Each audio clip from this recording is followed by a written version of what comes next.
साकराई उपसा सिंचन योजनेला राज्य मंत्रिमंडळाची मंजुरी. श्रीगोंदा व अहिल्यानगर तालुक्यातील 32 गावांसाठी महत्त्वपूर्ण ठरणाऱ्या साकराई उपसा सिंचन योजनेला अखेर राज्य मंत्रिमंडळाने मंजुरी दिली आहे.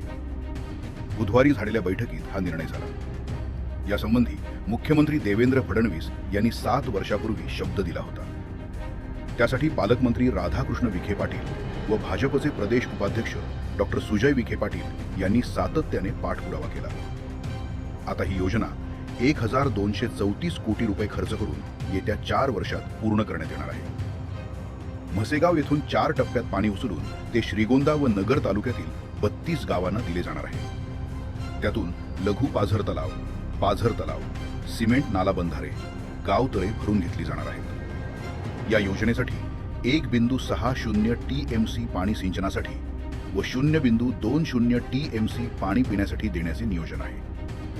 4 पंपगृह व 3 वितरिंकाद्वारे एकूण 4 टप्प्यात हे काम पूर्ण केले जाणार आहे. हे पाणी तब्बल 208 मीटर उपसा करून चिखली व घुटेवाडी येथील डोंगरावरील वितरण हौदात सोडण्याचे नियोजन आहे. प्रकल्पासाठी एकूण 39.71 हेक्टर क्षेत्र आवश्यक असून त्यापैकी 30.22 हेक्टर खासगी क्षेत्र संपादित करण्यात येणार आहे.